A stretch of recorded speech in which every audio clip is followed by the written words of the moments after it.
with you, Casey. I just want to say that you actually helped me out a lot a long time ago because you let me do some podcasting, like workshops before podcasting was even a thing. I mean, This is let at the you Tribune. is a bit aggressive. We needed an expert, and you were available and willing. Yeah, we used to do some fun. It was part of the Trib Nation programming where we were doing finding various modes of outreach to the Tribune's audience, increasingly in the audio space. I'd like to talk about. We also met working on Chicago Live, which was a co-production with the Second City and Tribune and WGN. And that was what, 5 or 6 years before the New York Times had the Daily. It was a little bit ahead Yes. of its time, but it was the idea Yes. of bringing the content of the Tribune to life for the audience in a sort of multi-channel, multimedia way, including a live stage show that gets recorded as a podcast, including things like a podcasting seminar hosted by you, a professional in the field, that are sort of these enrichment opportunities to sort of make the subscriber experience to the Chicago Tribune a little more holistic than just getting a newspaper on your doorstep. Yeah, and I'm looking at my website because I do list it, and this is way before. Well, actually, what were you doing at the Tribune at the time? Or were you working for WGN? I'm confused. I was doing a little bit of both. Yeah. So my background in radio, other than just being a radio kid and super into, you know, you know, morning zoo radio in high school and big, Q101 till I die. Um, when the housing crisis hit in 2008, I had a day job in medical education and decided to pivot into something more meaningful or interesting to me. And that's when I called Rick O'Connor, who at the time was the producer of the Steve Cochran show at WGN Radio. Steve Cochran, one of my favorite radio hosts of all time. And I just called and I said, "Hey, this is crazy, but could I buy you coffee and hear how you got your job?" And he said, "I'll do you one better. Why don't you come in and shadow me for a day?" So I took a day off work. He invites me into the studio. I meet Steve. I get to pick his brain. I get to see a day in the life. And he really encouraged me to take an internship. So I applied to be an intern at the age of 27. So I was an old intern. And Well, wait, did sorry. Did you already know him, or you just cold called cold him? called, cold called. I was like 27 trying to figure out what I wanted to do. My background was largely in theater and I had a day job to make ends meet. Yeah. So I just cold called him. And like, it's one of those career moments where none of us gets by without the kindness of strangers. And I just caught him on a day where he was feeling really generous. And he just, yeah, gave me the nudge that I needed to make a leap in my career. And then, okay, so I did look on my website because I have a list of teaching and workshops, and it was back in 2013. So that So was that was, still pretty, yeah. yeah, that was just as I was leaving Chicago. So I've been in California since 2013, when I took a job. So I'd worked at the Tribune, worked at WGN Radio, interned there for a minute, got to know Rick Kogan closely, the great newspaperman and broadcaster, Chicago icon, Rick Kogan, who he gave me a spot producing his Sunday morning radio show from 6 to 9 a.m. every Sunday. So I'd get up at 4 in the morning and head down to the Tribune Tower, produce his show. And then after maybe a year or so of working with Rick, they announced this Chicago Live project, and they were hiring an events producer with a background in theater and in radio production. And I was like, Perfect. and I know Rick Kogan, and Rick Kogan was one of the creators and the host of that program. It was like, again, that's a moment of kismet. Um, so that's my long-winded way of saying I did work at the Tribune and WGN. So I continued to produce Rick's Sunday morning show as a part-time producer for WGN, and then had a full-time job doing editorial events for Chicago Tribune. So how long did you do that for? I did that for 3 years before I had an opportunity to join then fledgling music startup Pandora, a new radio company, which was based in Oakland. And so I got a job there, moved out to Oakland, worked there for 6 years. We were then acquired by SiriusXM, a big legacy satellite radio company, getting into the digital space. So they acquired Pandora, and then I relocated to Los Angeles um, because my wife got a job down here, and they were flexible enough to let me do that. So I've been in LA since 2019. Hmm. Okay, so before we talk about California, I was just there in January. I do want to make another point that makes you special because I remember we were doing Chicago Live Mm-hmm. and I had to edit all this audio and I Yes. just made editorial decisions. And then I get these long emails from you and they're really good because you'd say, "Okay, what are you doing here? Duty, duty, do." But you were so professional. So like, okay, this is the thing. People think that no criticism is good. But it's not that no criticism is good. It's the way that you criticize. And I was like, this guy's awesome to work with. And I don't agree. Or I was just like making some decisions because I got some bad audio, et cetera, et cetera. Yeah, you And got I to was work with what like, you got. yeah, so I was just like doing what I could. But I'm like, interesting. Okay, I think I'll do this. Not to be a jerk, but it was just like, I don't know, work better. But yeah, you were like really great to work with. And I'm sure that's why you became very successful. I appreciate that. That's very meaningful. I really enjoyed working with you. And that show was very special to me. And I had been editing it myself as well. And I was new to the Tribune newsroom, right? Like I'm this guy with some radio experience, a bunch of theater experience, but a little bit of the new kid on the block and fish out of water. And I had been editing the episodes. So we would record them at the Chicago theater. And then we later moved to the second city Thursday nights. They'd air on WGN Friday nights. So we had 12 hours to turn around and edit, an hour Yeah. and 20-minute show to turn into what was it like 4650 or whatever with all Yeah. the ad breaks. You had to hit it Yeah. exactly. So I would do those edits, but I was also stage managing and producing the live show. And at some point I was like, okay, hours wise, I can't just like have a whole week of throwing the show together, record it Thursday, edit it overnight Thursday into Friday, and then deliver it for reviews. That's where it was really helpful. You came on board. And I just really appreciated getting to work with you on it because A, super professional audio chops, B, able to work with in ambiguity to make editorial decisions where you needed to. And C, yeah, feedback was great, and I think it was non-personal. Yeah, it I was like fine. remember It was enjoying like, that part. yeah, because I want to, yeah, I want to let people know because people think somebody's only good to work for if there's always peace, and it's like, well, every time you do something creative, you're gonna get feedback. It's just how you give the feedback, and you were like totally fine, and your emails were like long, but I'm like, okay, I see his point.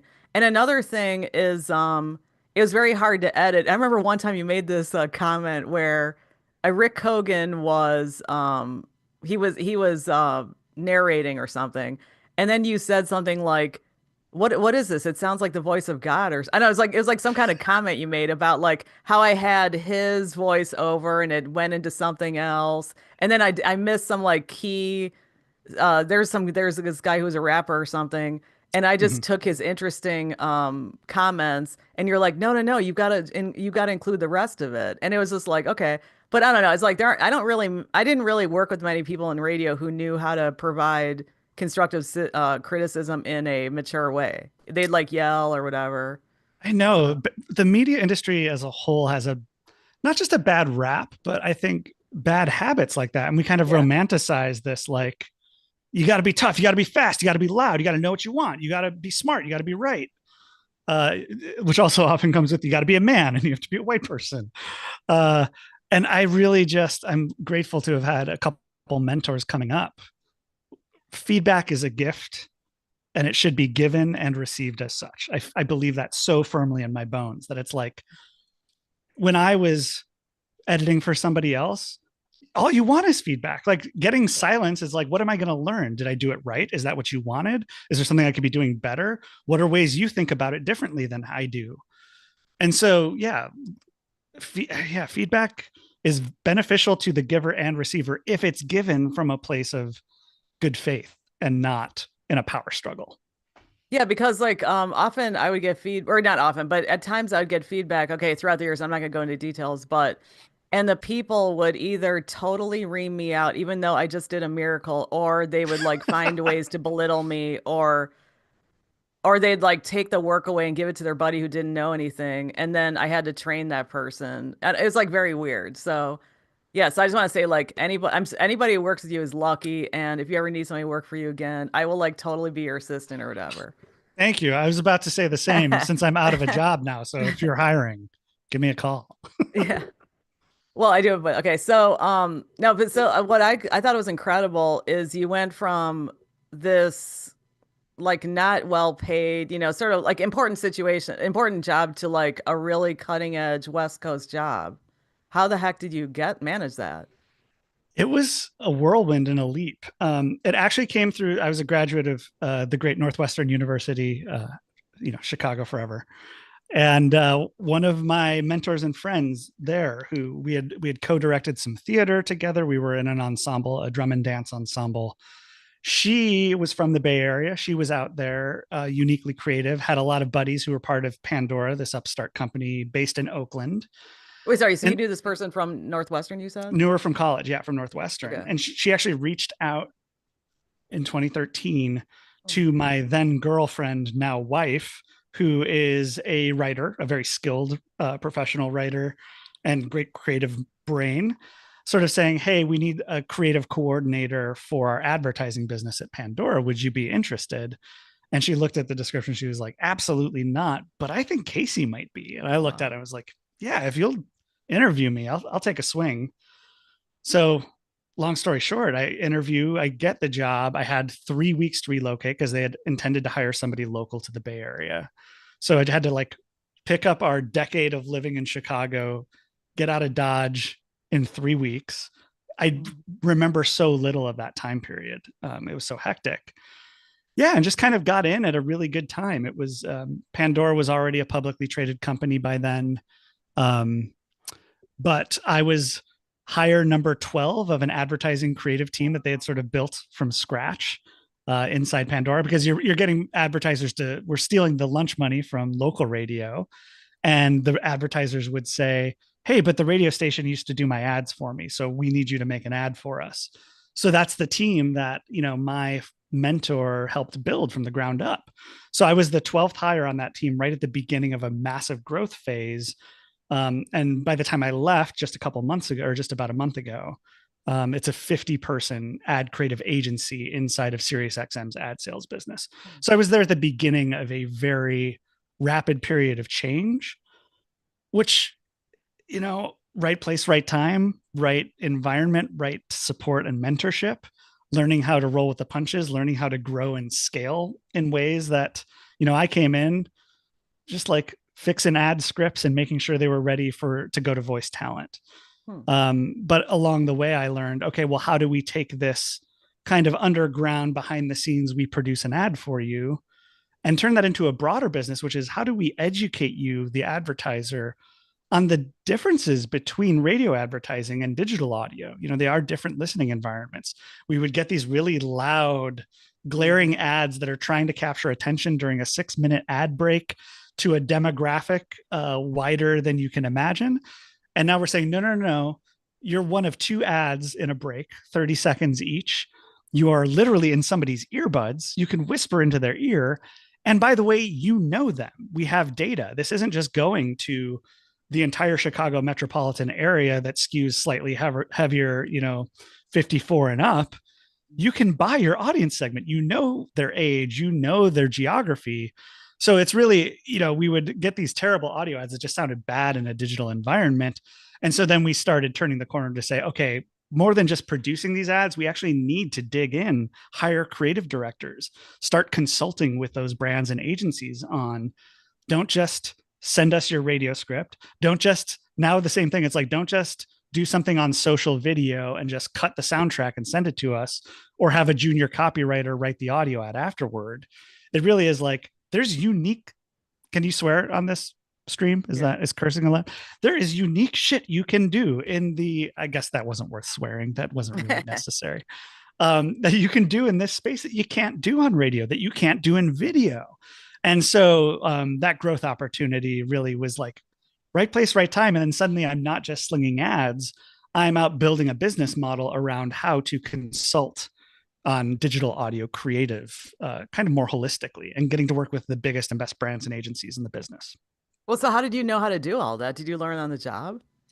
Learned a lot on the job for sure. I mean, that was part of the fun of it, is that when Pandora started, like we invented the streaming audio ad that didn't really exist Um, so, after working in that space for 5 or 6 years, we were producing 20,000 plus ads annually. So just like the sheer volume that we were getting, the access to data that we had, that radio doesn't have, you can pick up best practices and learn quickly. And pretty early on, as we started consulting, we are like looking out there to see who are the other experts in the field. The answer is there are none. We had to hire experts who were creative experts who maybe didn't know audio, or who were audio experts but didn't know digital. And so we had to build a lot of that expertise in-house, and we had to do it with our agency partners. We also get to work, when you work at a publisher like Pandora, like SiriusXM, it's everybody. You're working with the biggest agencies and holding companies, the Clio Award winners, the Cannes Lion Award winners, and you're trying to make a name in that space. We both like brought our audio expertise and then absorbed like sponges, working with partners like Leo Burnett in Chicago, doing some really cool. We did a project with them called Aged by Audio, where we actually worked with the Cheez-It company can't remember who their parent company is, but the Cheez-It brand, to age barrels of cheddar to hip hop music that was scientifically shown to change the flavor profile of the cheese as it developed. If you played different types of music, different tempos, different frequencies, you would get a different flavor profile. And so it was a sort of collaboration with Leo Burnett where we aged cheese for a year to hip hop music that was curated by J1, who's the VP of hip hop programming still at SiriusXM. And did a special Pandora edition of Cheez-Its, and we all, a bunch of us got boxes of them, and they did taste different, and people had a little social viral moment. This was maybe 2015. And that goes out and just won a shit ton of awards. And that was our first taste of like, okay, we can do this kind of thing. It certainly helps to have a great brand and a great agency, but what are ways we can cultivate this level of forward thinking work in the advertising and brand space and start recruiting other partners? And that's kind of what we did on the fly as a group. And I say we, because I was running it by the time I left, but only because I stood on the shoulders of such a sharp, like, it was so weird being a boss of 50 people when it's like 49 of them know how to do their job way better than I ever would. And so surrounding myself with experts who could outrun me, and I just sort of help clear paths. That was my path to growth. Unexpected, like didn't set out to do that, fell into it. And I'm really grateful to have had that opportunity. Okay, well, the owner of Cheez-Its is Kellanova Sunshine Biscuits, but I guess Kellogg's became Kellanova.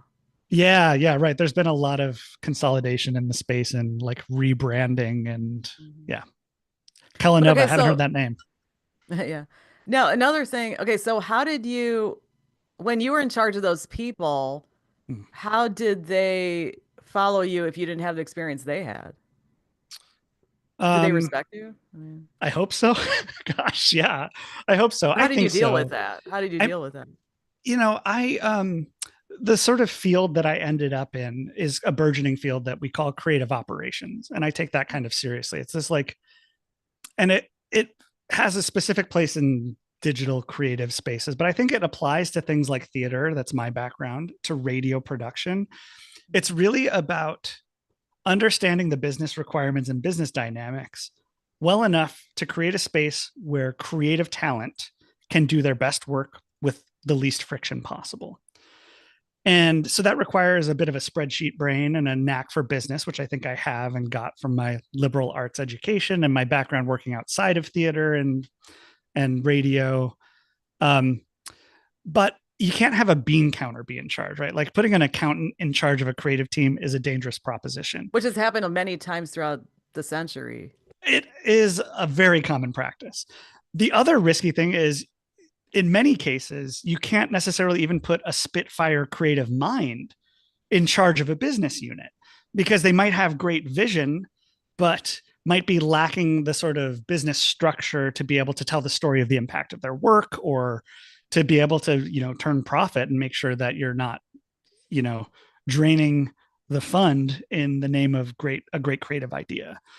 And so I feel like it's a space that I grew up in as this field was developing as well, because I speak enough creative to know how to, when I'm budgeting something, when I'm setting parameters or coordinating or project managing a creative project, you got to break a few eggs to make an omelet. You have to waste time to make great creative.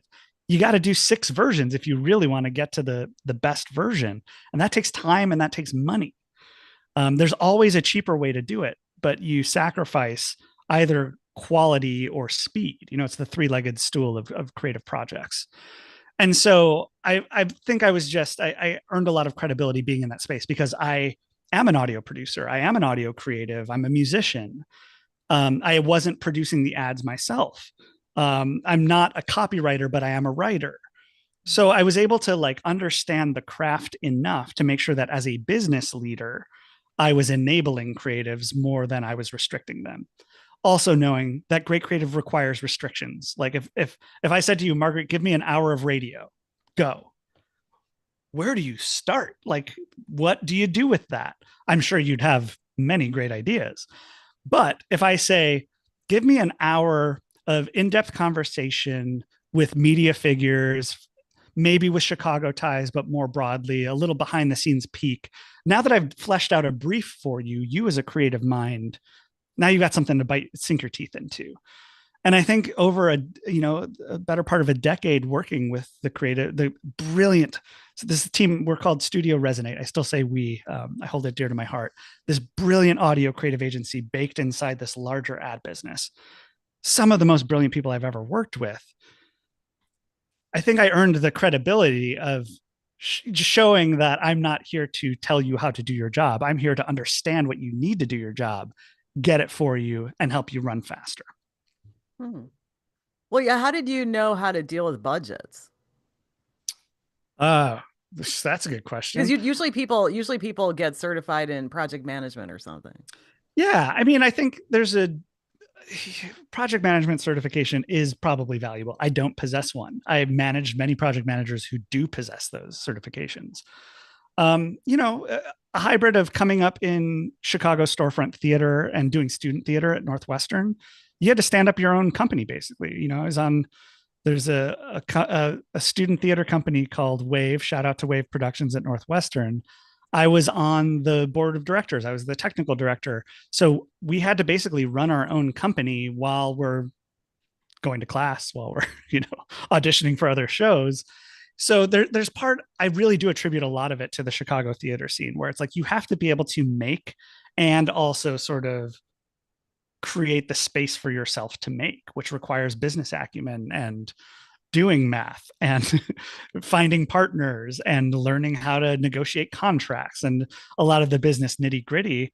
Coming out of Chicago, you got to be able to do all that. You can't just be a pretty face with a great voice. You got to know how to build a stage. Well, then, because usually people, they're good at organizing these projects, but when they come down to a spreadsheet of budget, then it's not always very easy to figure out, to forecast, I guess, to figure out okay, we need this much money and it's going to work somehow. Because sometimes you hear about these nightmare stories in companies and organizations where they just spend too much money and they weren't wise about it. Yeah, scope creep, big risk. Did you watch Mythbusters? Do you remember that show on Discovery? Oh yeah, I watched a lot of times. Yeah, I'm a big fan of Adam Savage, and he's talked about that he, both through doing however many seasons of Mythbusters and in his history working as a modeler and a special effects artist, a visual effects artist in the Bay Area and on Hollywood films, he developed over his couple decades working in that space a ridiculous ability to say, okay, we need you to try and make a balloon out of lead and figure out what it would take to do that. And he could budget that. He could figure out how many shoot days he thought they'd need, how much money they would need to do it.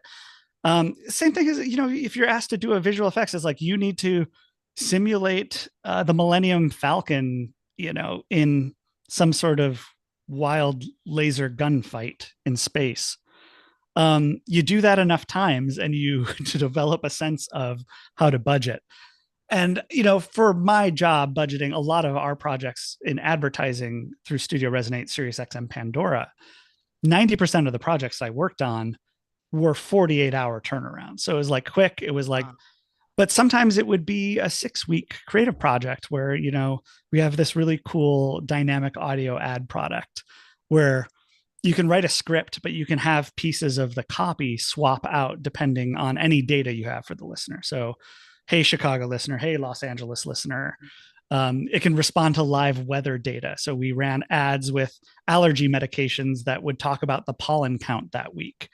So when you're writing an ad like that, it's kind of like taking a 30-second audio ad script and then applying it to a Rubik's cube to make sure that so you'd create one core idea that would then potentially have 1,000 different iterations, 10,000 different iterations, sometimes hundreds of thousands or millions of iterations. Not that you need to script out all million, right? You just kind of need to know how the system works. So that's more of a 6-week project. It's a higher budget. You need a couple hours in studio with voice talent instead of a quick email back and forth. So I think, if you asked me to project manage landing a spacecraft on the moon, I could not do that. If you need me to figure out how to make a compelling piece of audio in a reasonable time frame at a high degree of quality, at a good hybrid of like reasonable cost, reasonable quality, or great quality. Actually, we don't compromise quality, but cost and time then sort of become the other two elements. That's my wheelhouse. Like I can help you figure out how much time you're going to need to make a podcast in this format that you're looking for. Well, I'm just wondering when you said that you were able to go to California, are you essentially saying that networking is the most important thing to get something, or what do you think? Networking is very important. Absolutely. It's they say the cliche, it's not what you know, it's who you know. That is true to a degree. I remember when I worked at WGN, I would often get emails. I'm sure you get these from listeners or people who maybe worked in radio at some point in their life, just saying, I hear Roger Badish delivering the news. I think I could do that job. I have a great voice. And if you need somebody to read the news, call me. Oh, and wow. I'd get, or like, do you think Kogan has the juice presumptuous. to get me a job? Yes. It's, it's like all creative magic. What I think about as magic is like the magic of radio is that when Roger Badish reads the news at the top and bottom of every hour, it sounds seamless. It sounds easy. It sounds like he somehow knows everything that's going on that matters in Chicago right now. And he can deliver it in like succinct language. And by the way, has like a very pleasing voice on top of all of that. It's like a duck on the water. They look like they're gliding, but under the surface, it's like Roger Badish worked in professional news gathering and communications for like 40 years before he did that job. He is furiously following news feeds and working with the Tribune newsroom in between those newscasts to get all the updates. He's got producers behind him. There's a whole team that works on that. It's not just, hey, I could read a script and sound good. Could you get me that job? It's like, oh man. And again, I think that sort of misperception of the work is the greatest compliment to the Roger Badishes and the Rick Kogans and the Mary Vandeveldes of the world, right? That it's like anyone thinks they can do it because it looks and sounds so easy. And it is not. It requires training, experience, craft, charisma.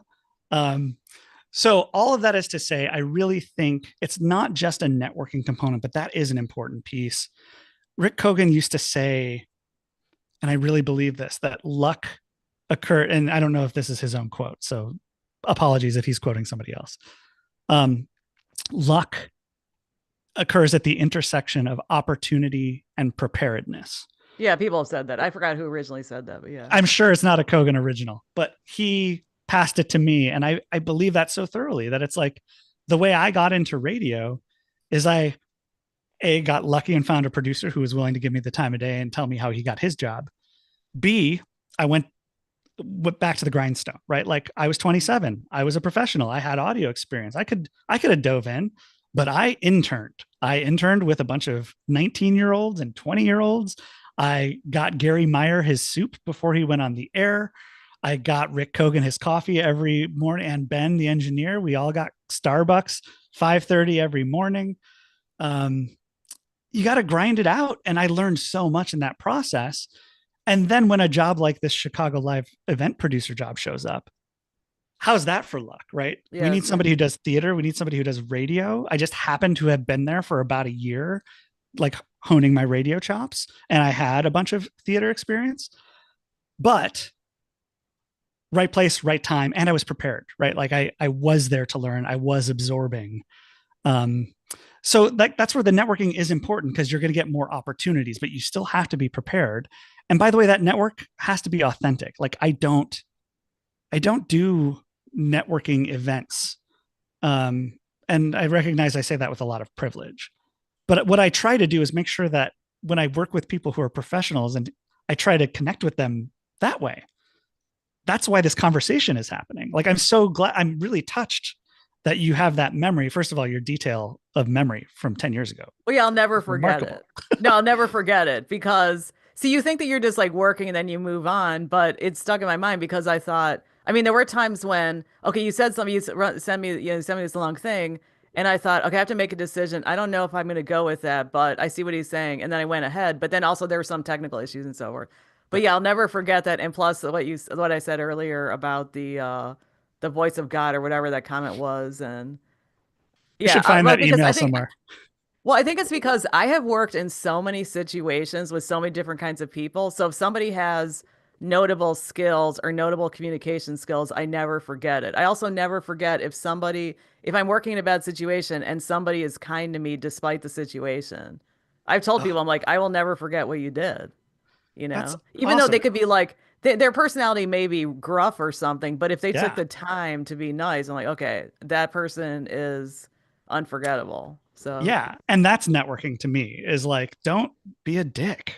And there's so much of that in radio, but in media writ large too, is like tolerance for assholes, and also modeling of asshole behavior and rewarding of asshole behavior. And so there's And a that, lot of this. Go on. now I was gonna say, which reminds me, everybody should read the book, The Asshole Survival Guide. Have you read that book? I have not. It sounds like it might be up my alley though. Everybody should read that book. And I tell everybody to read it. Only two people or three people have followed my advice. They actually got the book, and one of them didn't even read it. I'm like, because they'll tell me about this stuff. I'm like, did you read that book? No, I didn't. Okay, you got to read the book. But it's a Stanford professor. I don't know the guy. I've never met the guy. I should be like his PR person because constantly talk about it. But Yeah, you should be yeah, getting a rev share on this. You need, like, I use should. promo code Radio Girl for I should actually 20% I off. should set up that's right. I should set up like an Amazon whatever There you that go. is when An yeah, the affiliate link. There you go. affiliate link. I think I will because it's like one of the best books that changed my life. I read it twice. But no, actually okay, go ahead with what you were saying though about the hay-holes. Oh, just that it's, and there's also like some weird contorted idea that, look, if you're a Spitfire creative, sometimes you're just an asshole. And that's, part of the collateral damage, the cost of the game. And I don't believe that.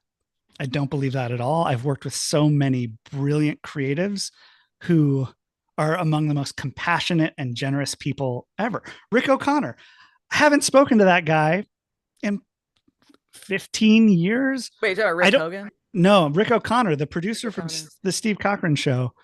Oh, I'm He, sorry. Okay. again, just like way more generous than he needed to be. I've been on the other side of that phone line, the 591-7200. You get people who are like, even who I try to be a nice person, where I'm like, okay, I can't give you the time of day right now. Like, you're being a bit of a jerk, and I have to run because we're about to hit a commercial break. Like, there's so many reasons that a radio producer might just like hang up when you call, but he like took my call and either called me back after he was off air or whatever it was. He just like went the extra mile. And I'm pretty sure he's not in radio anymore. But yeah, like, you can be excellent at the job and be very human. And then I would argue that can make you more excellent at the job, whether it's production or on air talent. Well, I mean, okay, first of all, I'm not working in radio. I do one thing for radio for WBBM News Radio. I edit and put together the Green Sense Minute, which airs on WBBM, which is like totally my wheelhouse. It's my jam. I love it. That's the only radio thing I'm doing. But I Cool. love radio, but I don't want to get into the details, but the business is so tough. It's like it took me, I worked in it for 17 years part-time, and I think I might still be detoxing from those 17 years because I didn't I felt like I had to constantly fight for myself. And Yeah. and then also I met so I met some cool people, but I also met a number of pretty horrible people. Hmm. And that's not how the world is actually. The rest of the world is not that harsh. But okay, so what is the other creative world like? Yeah, like the Yeah. non-broadcast. I mean, I mean, it's also extremely cutthroat, especially okay, right now. Creative jobs are just getting slashed left and right. That's been one of the okay, challenges. Even at SiriusXM, we've been having layoffs pretty okay, regularly, and especially as an audio creative, there's not that many. Like, I'm also really grateful. The reason that my team exists within SiriusXM is because there aren't audio advertising creative agencies. There are very few jobs in that space. And so all these other agencies were like, yeah, we don't have a ton of audio expertise. We don't think we need it. And so we could fill that gap. But the unfortunate reality is it's really hard to find another job in that space. There just aren't that many. mm, And especially in audio, I think it's being seen increasingly as a commodity. There's obviously AI tools that are coming online. Um, just like a constant effort to get more, better, faster for less. Like capitalism doesn't care about human capital. Capitalism cares about right, bottom line. And true. so I think that's the tricky part is like I made great money, way more money than I ever thought I would make as a theater major, growing up in Mundelein. Um, but it's a fast burn. It's a hard burn job. And there aren't that many of them out there. Oh yeah, let's get to the money part because you posted on LinkedIn. I don't know if you deleted your post, but you posted how much you made, I did. and I was like, "Oh my gosh, that is so much money. What's it like to make that much money?" Okay. Well, that's so many questions. I'm glad you saw it.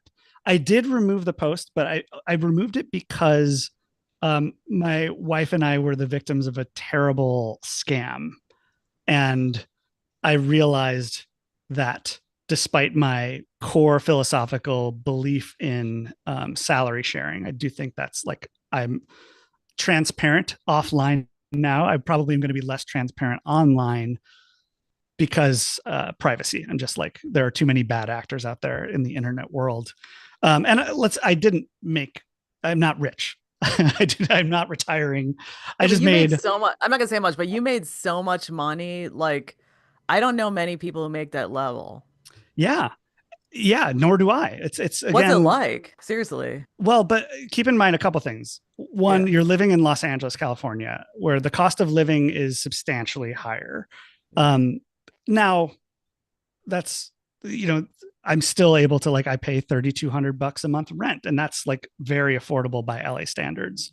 Most of my peers are like to buy a house in Los Angeles, you can't enter the market for less than like $1.2 million.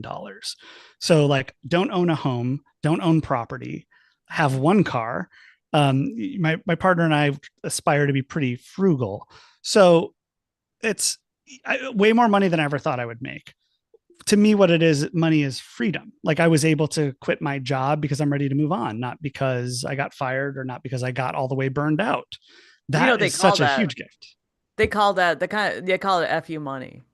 Yeah, fu money. I mean, I try to think of it less spitefully that but it's like it's freedom money, and unfortunately, again, here's where my anti-capitalism will ring loudly.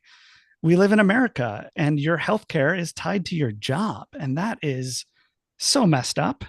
And there are people who are forced. That's why we have abusive workplace environments because you have to tolerate it because you can't just quit your job and go find another one.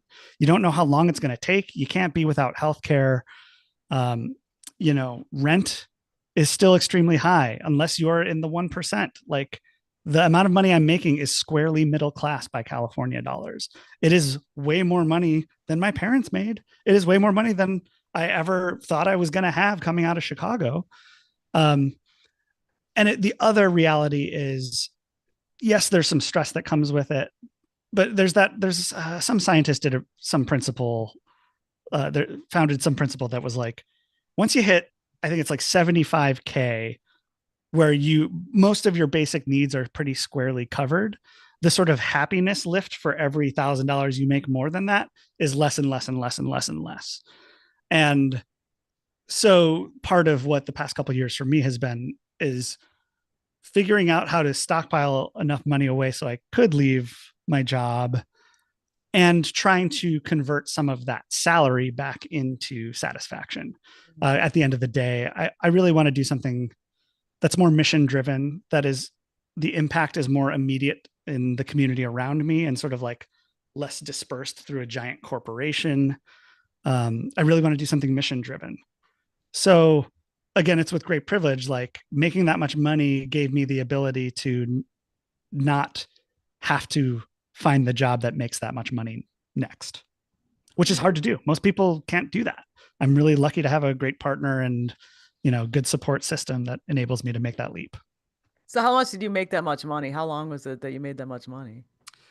I mean, so I got promoted 5 times, I think, in 12 years.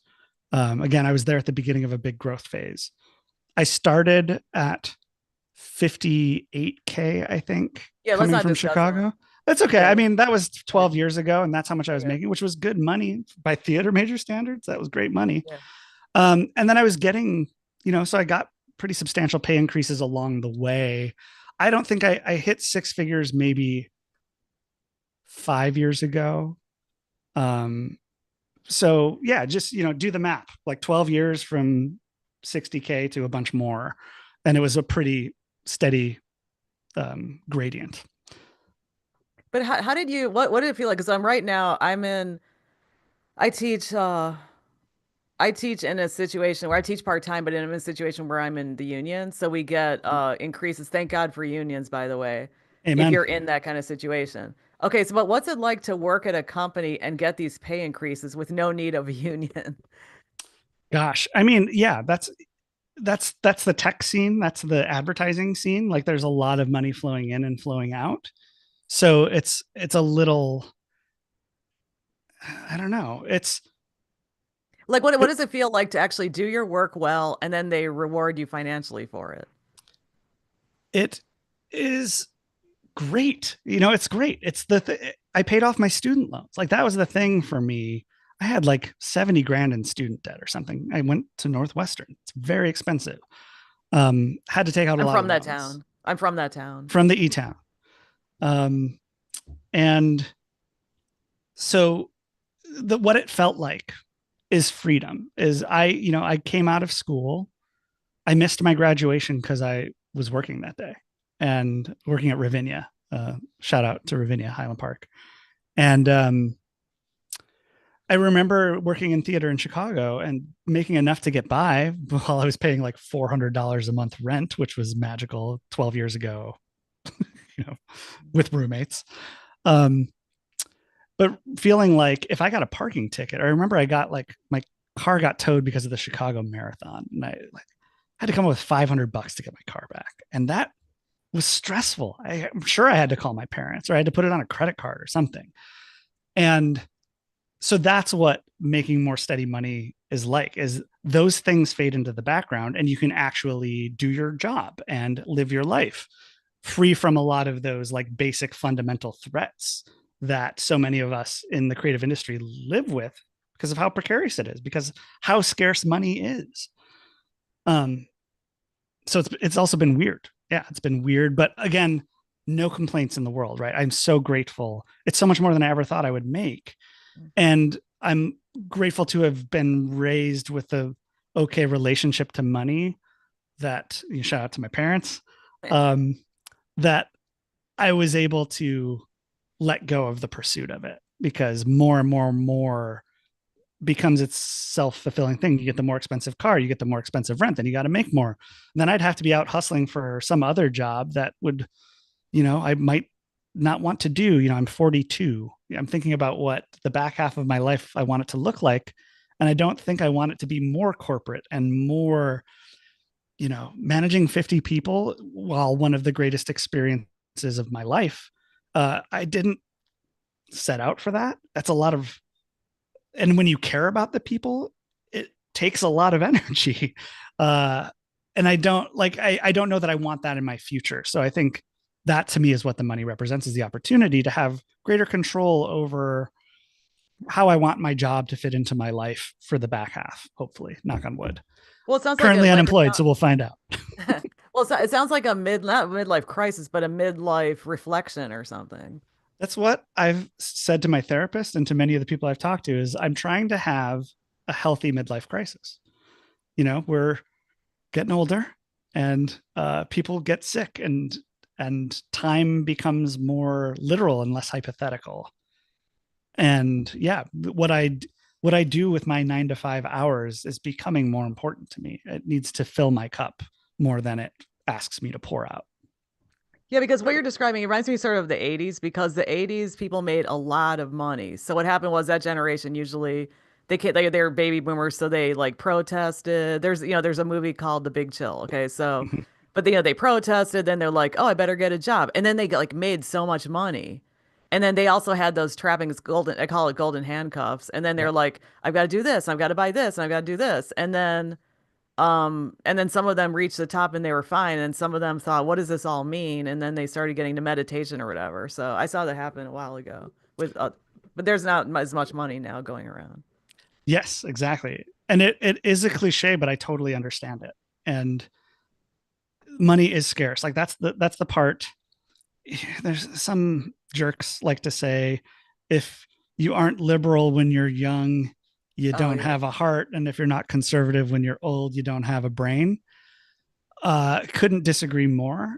I've become much more radicalized as I've gotten older, recognizing how even I, as an elder millennial coming into the workforce in the midst of the housing crisis of 2008, like, I didn't have the same opportunities my parents had, but the kids entering the workforce today have even less. And the sort of continued wealth disparity, income inequality, prioritization of capital and growth over humans across the board, introduction of AI, looking to replace human work with no plan to share the rewards with the people that are being displaced.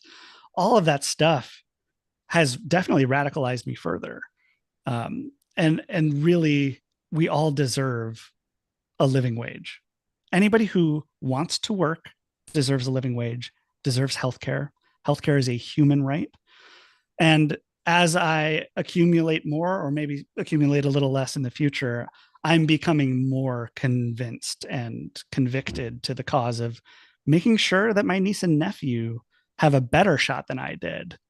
Because I don't know that Gen X and the baby boomer generation can say the same about how they set up my generation. Hmm.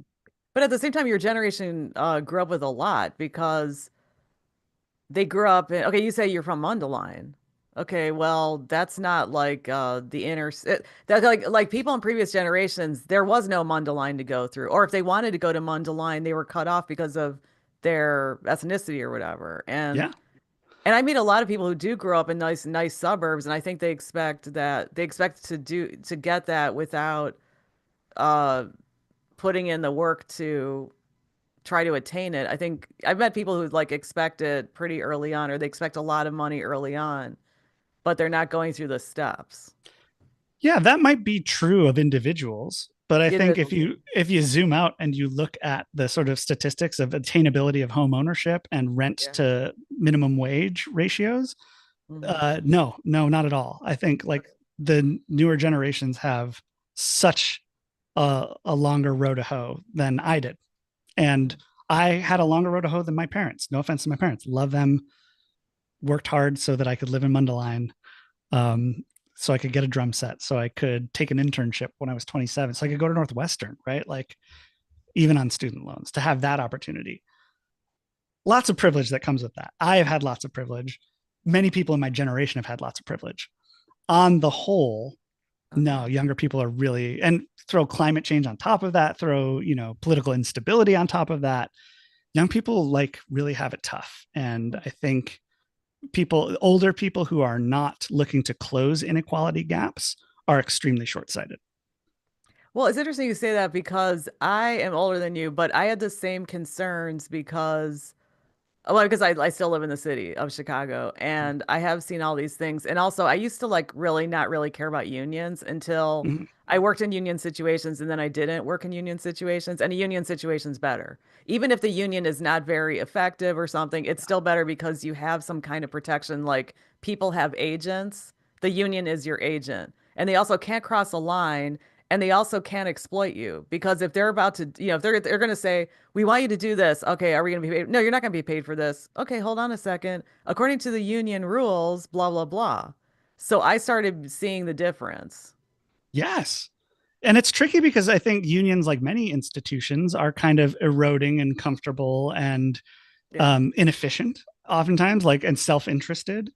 They've been But like that forever. They've been like that to a forever. degree, but I would also just point out, like, unions are the reason we have paid holidays. Unions are the reason we have weekends and a 40-hour work week and child labor protection. Like, that stuff wouldn't exist if there wasn't an institution in place to defend labor against capital. If it's capital run amok, we see it now with right wingers saying, hey, 14 and 15-year-olds should be allowed to work if they want to. Let's start repealing some of these child labor restrictions, which that's what capitalism is going to do. So labor unions are such a critical, writ large, are such a critical piece in advancing the cause of human labor, with obvious flaws, as all other institutions have. Well, also, I always call it like I am pro-capitalism, but I'm pro-ethical more capitalism, which means Sure. if you're okay, I don't know if you ever known any business people who are like super ethical and moral, but they make, especially with private companies, they can do this more. But you'll see like they don't just think about what they're doing, they think about their workers and then they think about their reputation as well. And they think about how they're affecting society. Like, okay, my grandfather, who I never met, was like that. But then I think that it's people should pursue their dreams and achieve whatever the heck they want, but just also remember you're part of a society. So that's my thing. Absolutely. And I think that that's why small businesses are often so romanticized, is because you have, as a small business owner, I presume, greater control over those conditions. Um, Or as a private company, because I noticed that there are some people who run private companies who are like, if they have the right ethics, yes, then they totally reward they reward their workers while they themselves are also making money. that's right. But it requires human restriction and value to Yeah. place a value over your bottom line.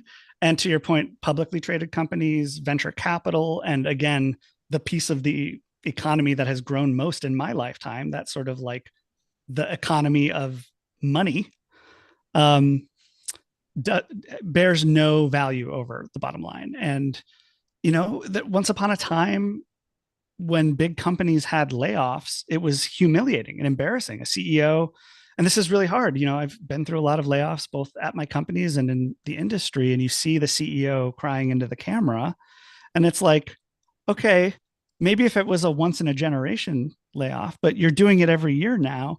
And by the way, you just did it. You had no reason to do it, but you saw that Tesla did it. So now Facebook can do it. Now all these other companies have the air cover they need. And now there's companies who take pride in, yeah, we lay off 10% of our workforce annually to churn out the bottom 10% and Uh, make space for the next generation, which I guess hypothetically is an okay goal.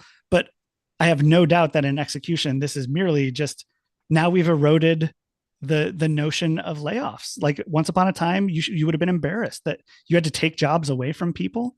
You like put the profitability, instead of just shrinking your profit a little bit to get past a tough time, you are going to hold your profit steady and let go a bunch of workers that you're going to have to hire back later and retrain.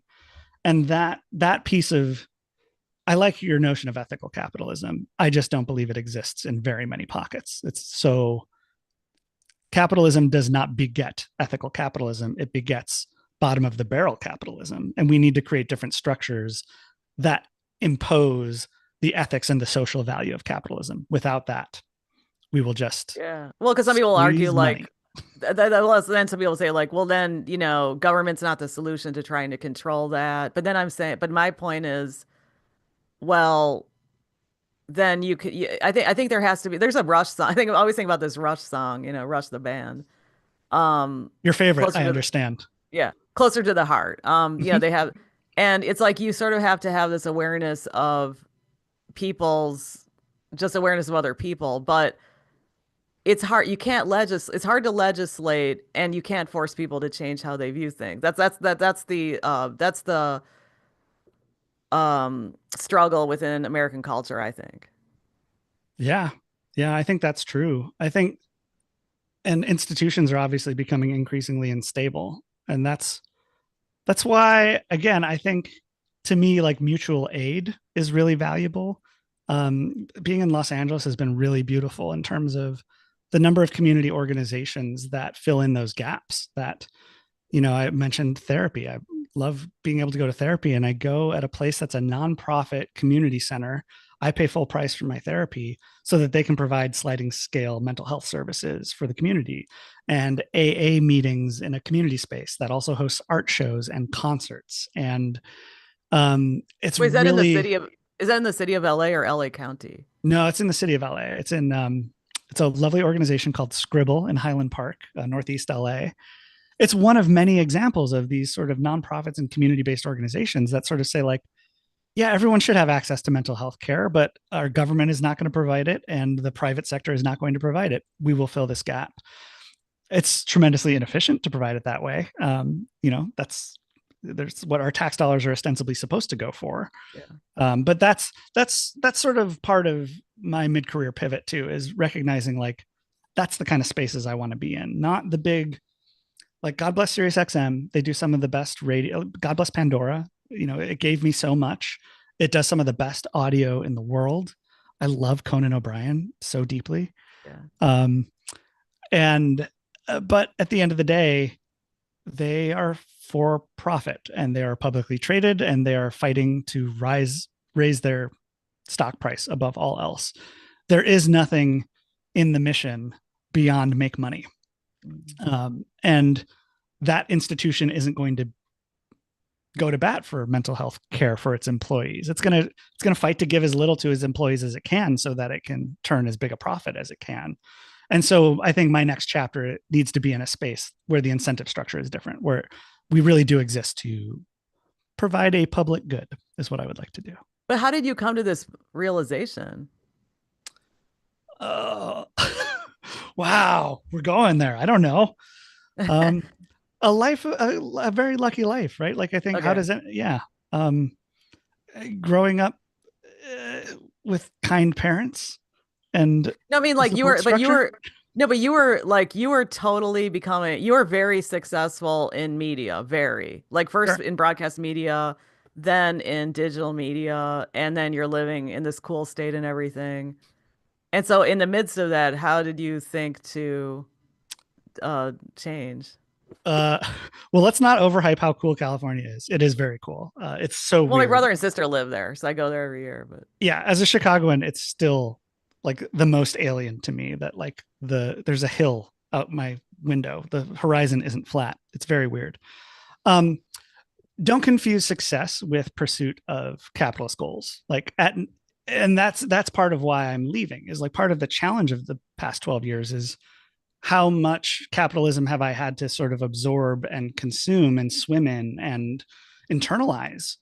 And being a boss, you have to do it. Being a senior manager, I left with the title of vice president, which again, wow. never set out for that title. So grateful to have had the opportunity. By the way, just like the people who helped me grow, so grateful for that.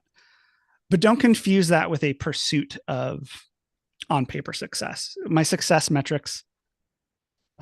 There's this great, hold on, I happen to have it right behind you. Have you ever played this board game? No, I'm not. Careers. This is, I think it's from 1964. It was a game that I grew up playing. It was my mom's favorite board game.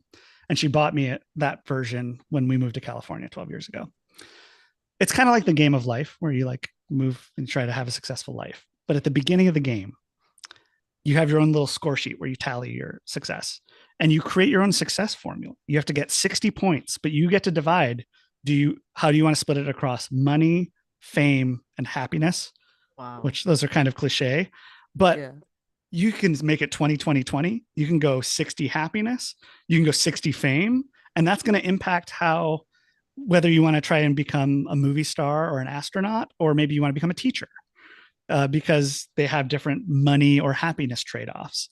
And I'm realizing at the age of 42 how that one game really introduced to me this notion of defining success. That success, yes, there is a playbook, make money, go to college, get a degree, make more money, buy a home, have a kid. You should be making X amount of money. And that game helped break a thing in my brain that said, no, no, no, my definition of success will be broader than making money.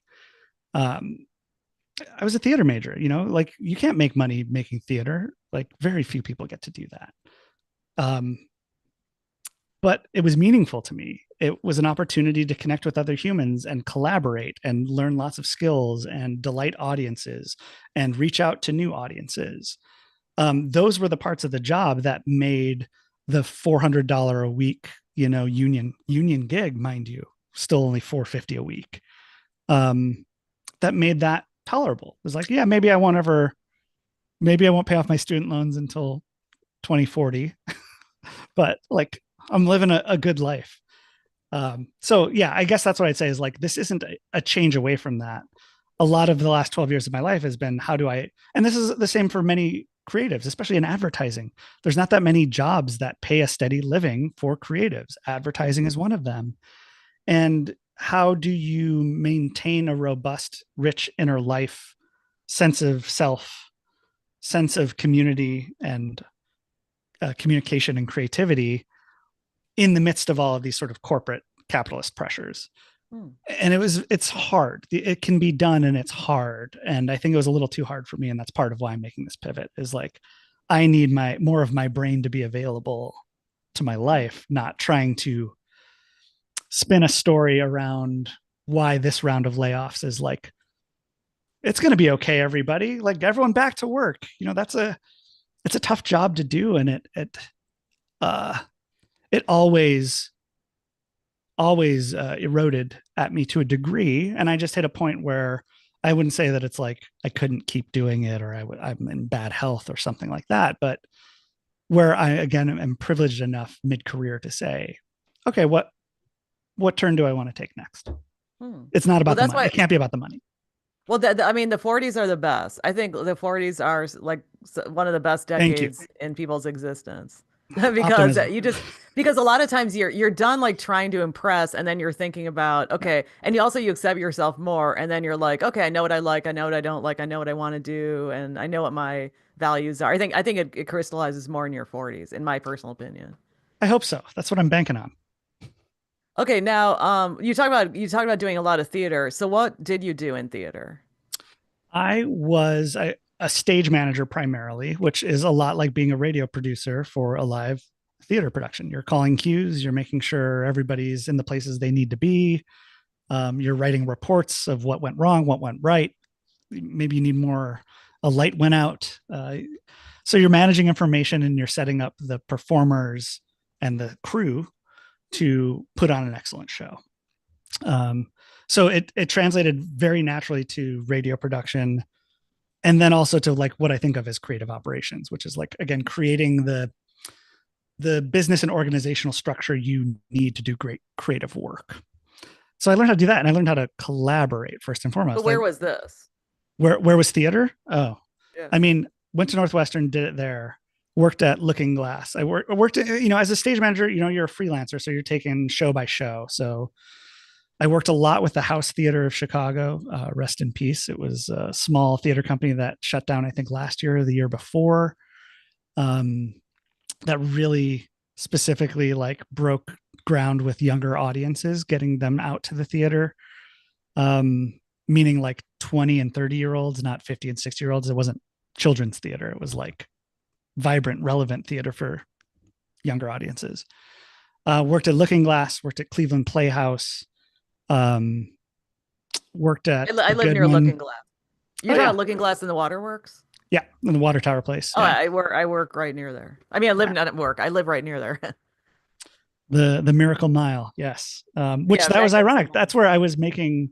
Magnificent Mile. Yeah. Yeah, I was making 450 a week working on a world premiere show there, but like I had to pay to park on Michigan Avenue uh, until I moved in with my then girlfriend, so I could take the 151 or the 148.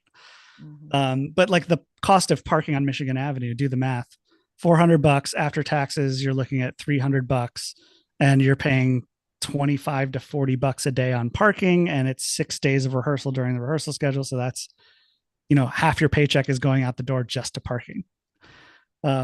So yeah, there's a lot of grind in that line of business. Yeah. And then another thing is, of course, I want to ask you about Chicago versus the West Coast because I still live in Chicago, but my siblings living in LA, and my sister's been out there forever. But what do you think? What's the difference between Chicago and California? So many things. It's like another uh planet out there. it It just really is looks like so another different. planet. It looks and feels very different. When I remember when I first moved to LA in particular. Oakland I loved. I miss Oakland Really? desperately. Why? um Isn't it like sort of what's it like? Is it sort of it felt, gritty or yeah, I mean, I guess in so much as any major city is, but it just felt more Midwest adjacent. Great public transit, good community and social scene, great music, great art. is it a safe area? Because sometimes I hear about even Chris Rock talked about certain things that happen. Yeah, I mean, you live in a big city. Have you ever, had your window smashed in your car? No, I've not, amazingly not. And I've lived here for 30 years. But I went to an art opening, sorry, an art thing, and there was a drive-by.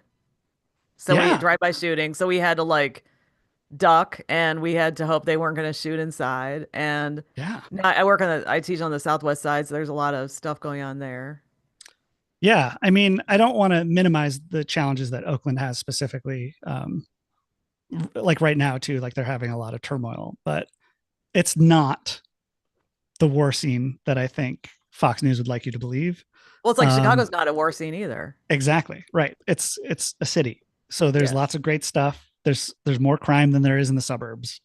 That comes with density, and that comes with the housing crisis. Like the housing crisis is real. Um, so that felt a little. I'm glad I had that as a transition from Chicago because it just felt a little more adjacent. But then coming to LA, it was like totally different space. It's so car centric. It kills me. Yes. I remember. Well, the exception is if you live in downtown Beverly Hills and you can rent in downtown Beverly Hills and you can walk to things. Sure. Yeah, And there's if you there's work, any yeah, number of small neighborhoods. Like I yeah. can walk most of my neighborhood. Like right now, especially between jobs, not commuting, I can yeah, I've got 5 record shops in my neighborhood, I think. So Oh, like I 10 coffee shops probably. But to get to work, to get to anywhere except downtown, I can't take public transit and it makes me nuts.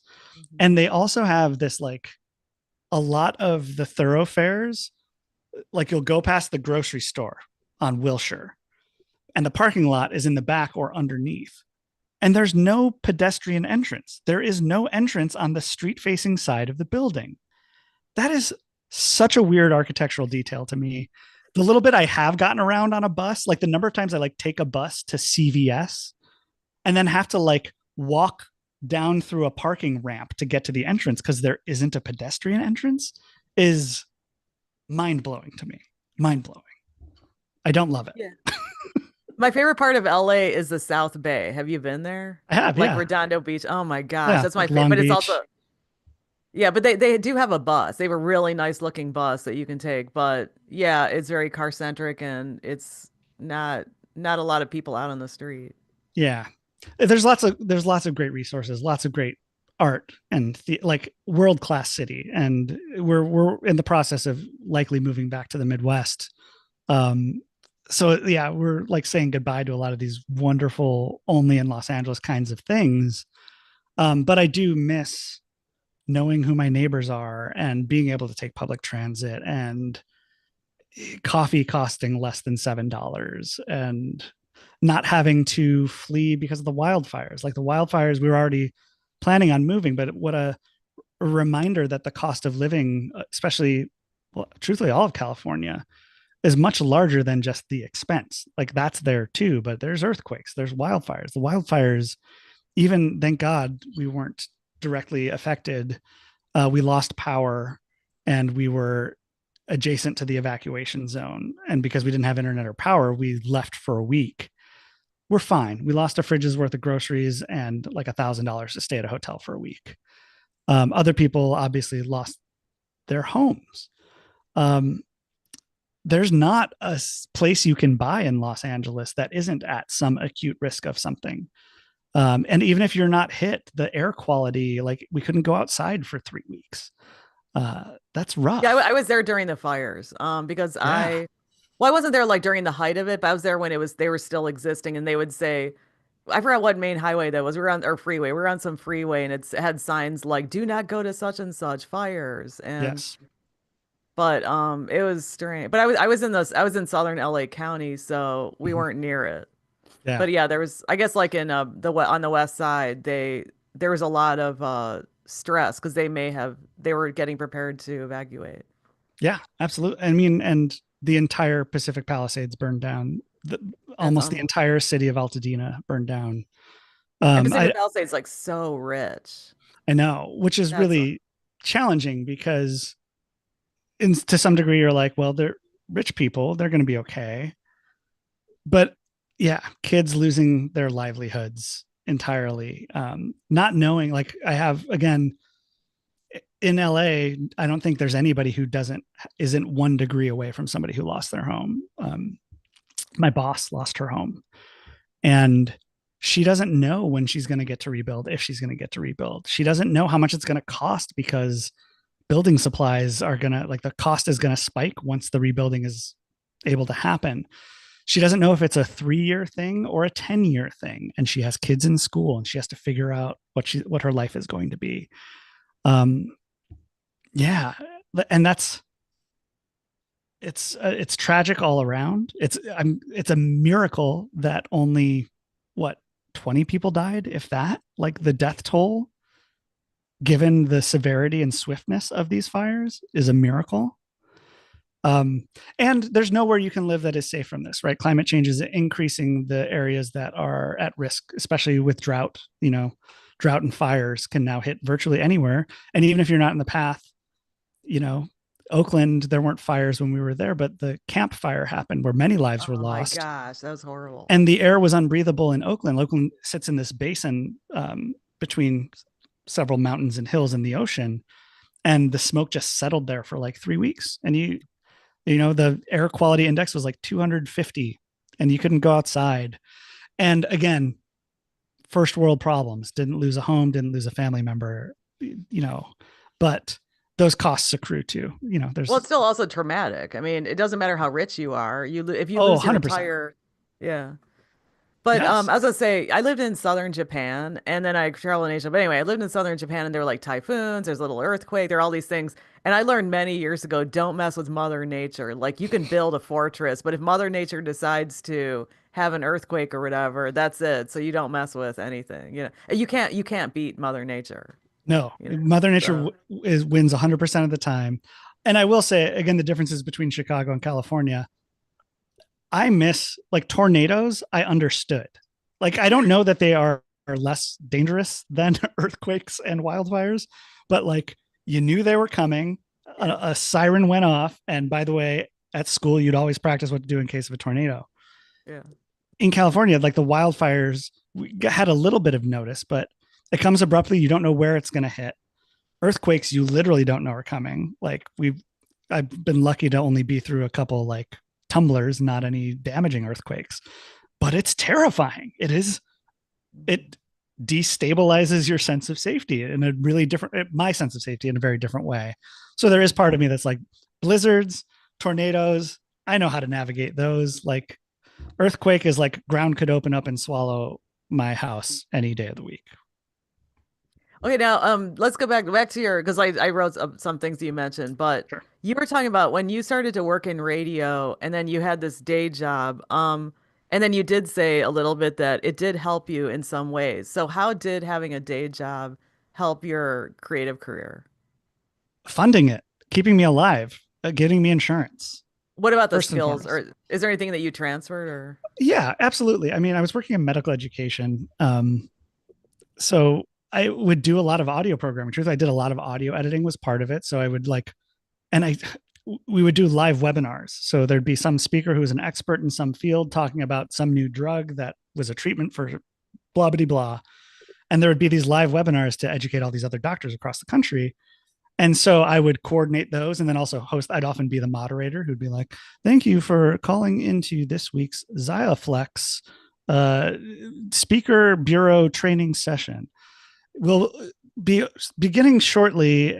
Please dial *1 if you have a question, and the operator will add you to the queue. So I'm like stage managing. I'm doing radio production. So like, there's part of it that is like I got these like cool, weirdly applicable skills there, but also like learning how to deal with angry clients and learning how to budget and learning how to deliver against a contract, learning how to manage different personalities and different stakeholders with different priorities, protecting, we didn't have creatives on staff necessarily. We had one web designer and then like one engineer, software engineer who would like build websites.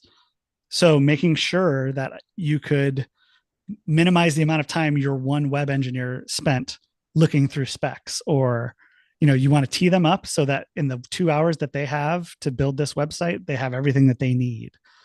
So yeah, I think it's basic project management, basic collaboration, communication. Okay.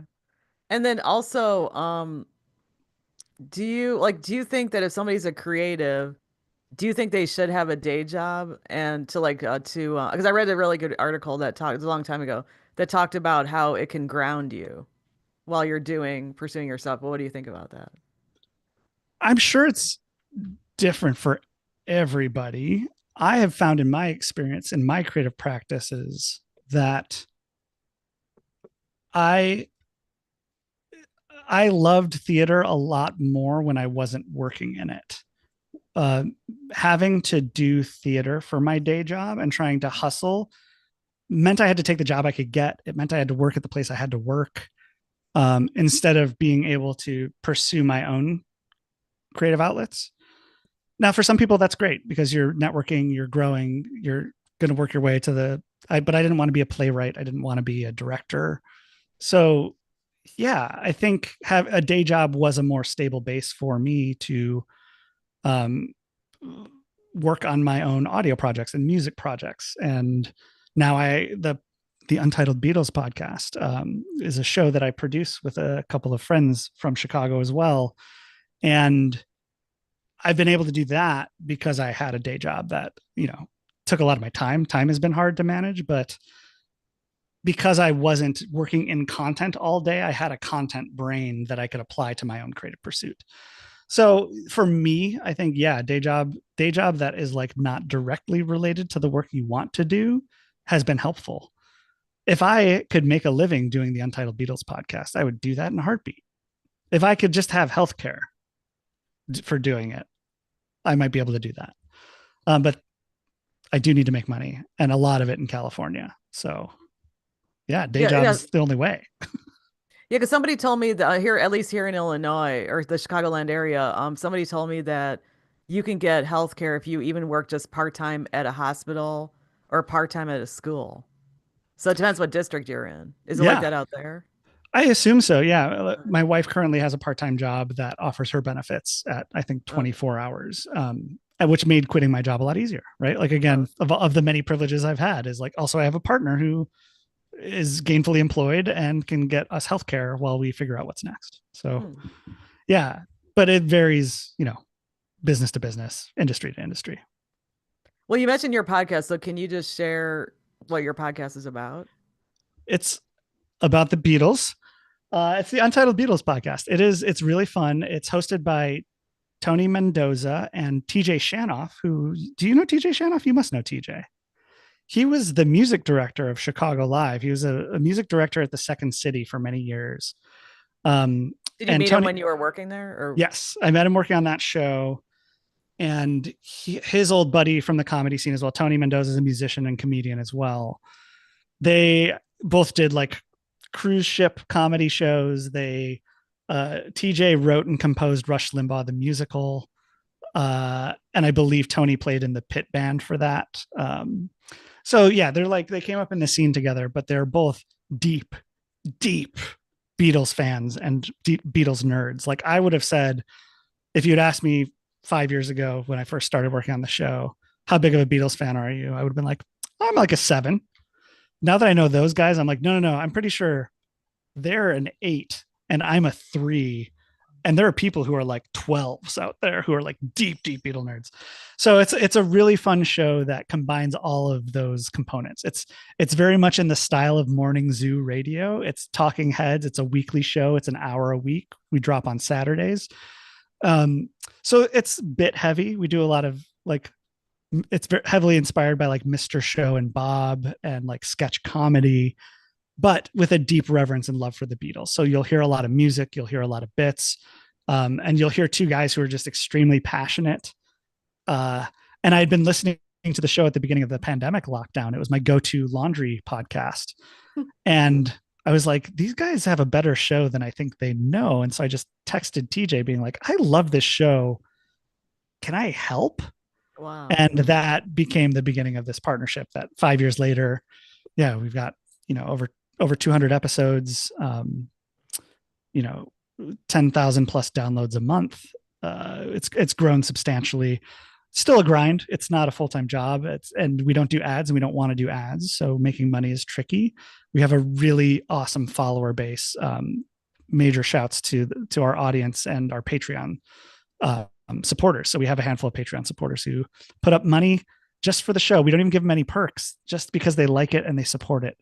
And it's a tricky business model, but the independence it offers us is worth it. And the people we get to meet through it is absolutely worth it. It's pretty cool. So you were a Beatles fan before you contacted them. I was, but what's up with that? You're not 80 or whatever. What do you mean? What, you have to be 80 to be a Beatles fan? No. I mean, I'm just joking, but I know. Well, that's kind of the premise of the show. You're like 3 generations down or something, right? Exactly. And that's where like Tony and TJ are a little older than me.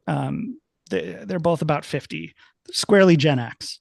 And that's kind of the premise of the show, is making the Beatles relevant to the second generation fans, of which they are kind of at the forefront. And me, I'm just like a little bit behind on that second generation, but also getting to meet the great third generation fans. And they, just announced the casting for those Beatles movies that are coming out in 2028 that will keep this story alive for generations more. So there's a timelessness to it. I grew up in a house with boomer parents. Like I had my dad's Beatles records, I love that. The first CD, my parents bought a CD player when I was in 4th grade. First CD we had was Sgt. Pepper. Oh, okay. Perfect. Well, did you ever watch that documentary about George Harrison's film production company? No.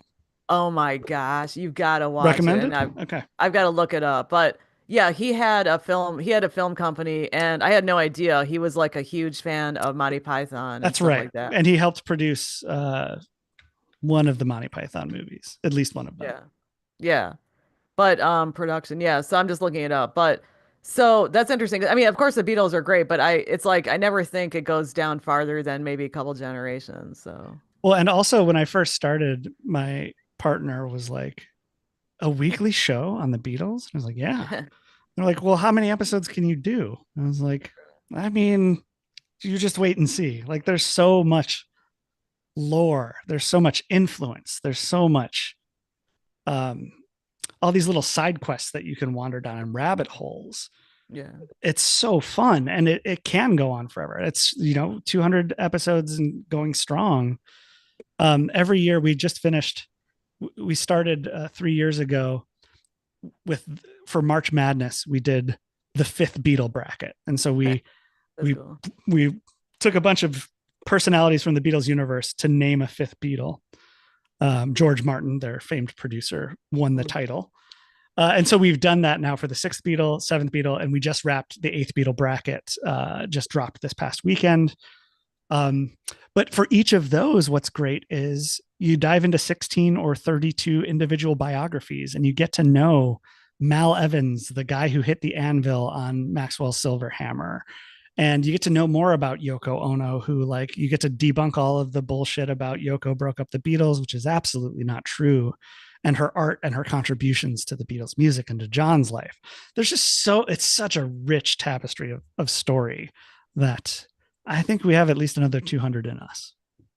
Well, I was gonna say I think his company was called Handmade Films. That's right.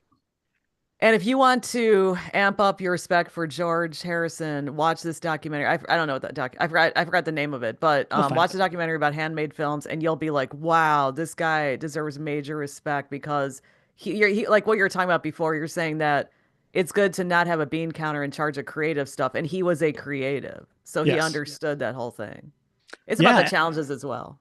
And the Beatles really were also comedy pioneers. Like that's part of what was so punk rock about them is they got really famous, but they didn't care.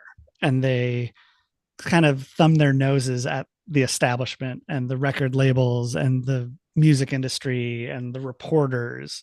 And they just had fun and they fucked around. And I do think that sketch comedy in many ways and Monty Python is influenced by the Beatles. And then George and the Beatles are influenced by Monty Python. And I think the show that we do, and certainly the sensibilities of Tony and TJ, and to a degree mine, our comedic sensibilities are so informed by the Beatles. It's not just the music; it's the working ethos behind it. And yeah, I like to think of our project as sort of a descendant project of the Beatles, just as Monty Python is a descendant project of the Beatles. And then what other you said you're also a musician? Like what kind of music do you play or have you played?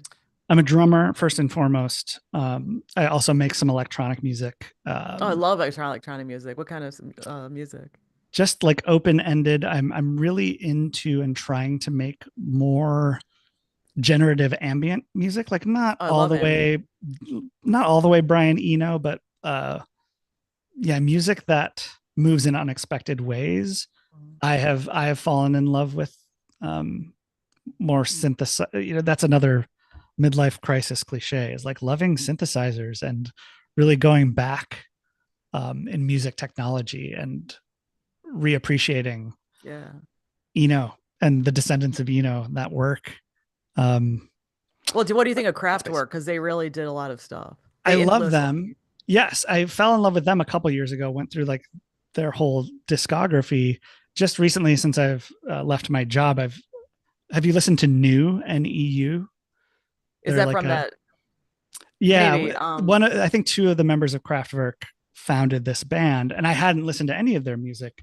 And it's just kind of like a slightly more human version of that music, where I think it's live drums and it's a hybrid of live instruments and synthesized. And it's got a little bit more of a pop art rock vibe and less of a future synth computer sound. Because if you want to look into the history of it, do you know who Moog is? Oh yeah, Bob Moog. Okay, now his son Matt Moog is on LinkedIn. You should connect with him because he has posted stuff about his dad, and I met him at WGN one time. He came to a show I was working for, and I said, "Oh my gosh, your father changed music forever." And I think he was with his son or something. He's like, "Okay," and like because he saw that I acknowledged his dad's greatness. Yeah, he was amazing. There's a documentary about him. Yeah, there's a documentary about him as well, Moog. I would also shout out again, Highland Park, our neighborhood in Los Angeles, is home to the Vintage Synthesizer Museum, which is an amazing experience. Anybody who's coming through town, they do sound baths once a month. They do synthesizer workshops. It's just like it's not a museum. It's a room full of every vintage synthesizer, all hooked up to mixers and recording consoles. So you can just go in and see and play with every classic Jupiter, Moog, they have a Mellotron. They've got just like every vintage piece of gear. The 808. They've got everything.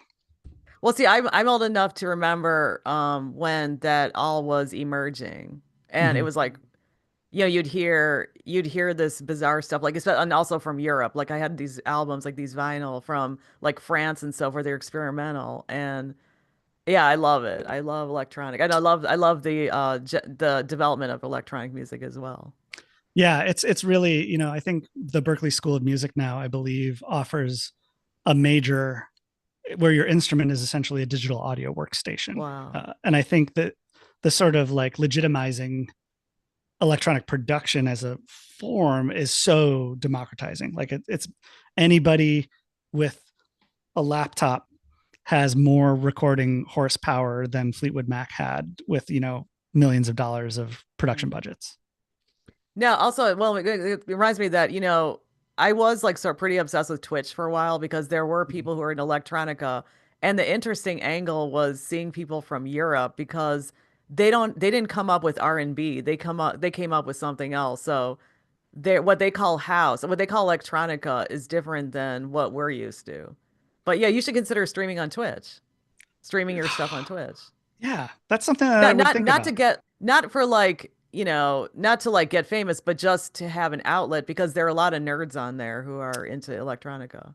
I do. Yeah, I realize that. And I follow a lot of YouTube channels that do deep dives as well. Okay, and then also, this is like a weird question, but because I notice here, like your personality is very agreeable. Like you're not like hard edge, or some people have like a very hard edge or whatever. That's how they are. But do you think that's helped your career? Call me weak, Margaret. No, Call not me weak. soft. No, no, no. Like it's very friendly and laid back, and because I've asked other people this too, but do you think that's helped your career, like, or just like networking and stuff? Yes, absolutely. What?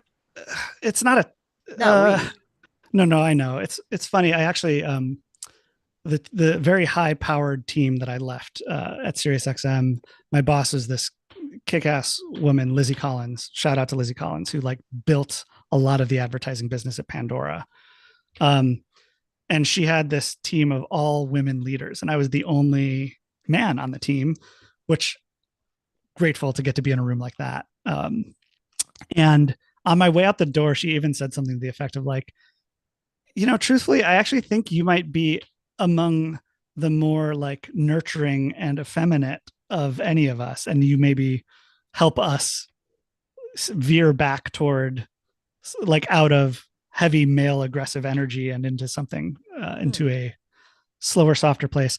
I'm butchering her language, but something to that effect, and I take no offense at that. Like that, I'm humbled and honored to be described that way. But I think it's not. Yes, I think it has contributed to my success, but it kind of goes back to because my success is defined differently, and also because I don't want success at the expense of humanity. I don't. I believe that if you're not having fun doing what you do, you're not doing something right. And I think that might apply to any line of work. I've been very fortunate that I don't work in palliative cancer care or something that might be a lot heavier. I work mostly in ads and audio and tech and radio and theater. Those are fun spaces. But if you find yourself not having fun, I think you're doing something wrong. And I think you don't do your best work when you're not at a state of comfort and ease. And if you want people to run through walls for you or with you,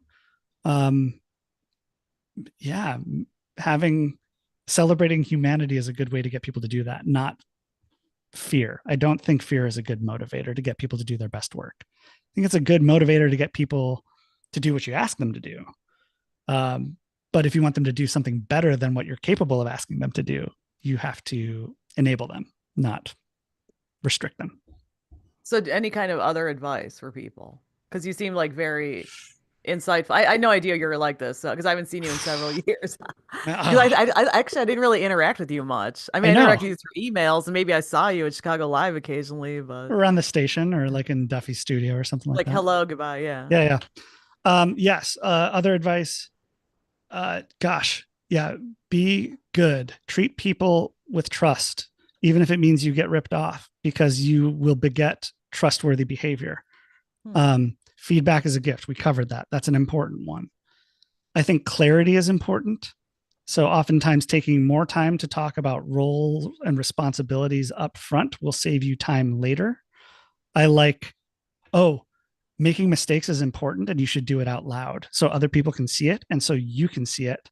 Because again, you don't want a team where people are afraid to make a mistake. That's a real great way to get somebody to cover up shoddy work or, make a bad decision, is like fail loudly, aggressively, and get help so it doesn't happen again. Those are my big takeaways. I'm not going to write a business book anytime, but it would be something like that. Well, no, but actually, maybe you should write at least an article. Like, do you have a blog? Do you have a website? No, maybe I Oh, you will. should, because even if you just wrote a blog post, that'd help a lot of people. Like what you're saying. I mean, I'm gonna, of course, put chapters in here, but what you're saying is very helpful. It's actually very Good. emotional. I feel like I'm trying not to tear up. Like actually one of my guests, Ooh. Dobie, one time he did actually pretty almost cry. And then I was almost I was almost crying because he was getting real. But yeah, like what you're saying is I think what you're saying is very human and sincere. It's very refreshing. So I'm glad I asked you to do this because you're like, wait, what? What's going I said, do you want to do live stream? You're like, wait, about what? So Yeah, I guess about that. And that's where that's why where the intersection of the money stuff comes in. That's why I am talking about it so openly, is I think it's important. Oftentimes I think people assume that in order to, or as you make more money, or in order to make more money, you have to turn down the humanity dial. And I think that's actually true. Like, I think that's the incentives of our world, that they make you do that. But I think my career to this point is proof that you can do excellent business and be excellent people. It is not a zero sum game. It is not that one happens at the expense of the other. It's harder, but you have to want it and you have to prioritize it. Do what's hard and right, not what's practical and convenient. And that means you're not always going to win because you won't be able to do it cheapest, fastest, whatever, but you're going to do it rightest and best. And you're going to attract the other partners who want that. And I think that's important, is like, it's my calling card. It's how I find people like you, is if I put myself out there as I am, some people will be turned off by it. A lot of the people I worked with in my radio career don't share a lot of the same values I have, but we're still great friends. Like, I met so many great people and they've been supportive of me. And it just feels like it's living proof that you don't have to be an asshole to be successful. And in fact, if you are being an asshole in the name of being successful, you should look in a mirror and think about, is that required, or is that a convenient story you tell yourself because it's hard for you not to be an asshole? well, have you read the biography of Steve Jobs?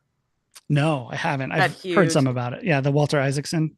Yes, I read that one, and then back when it came out, and then I read the most recent one about the guy, ex guy.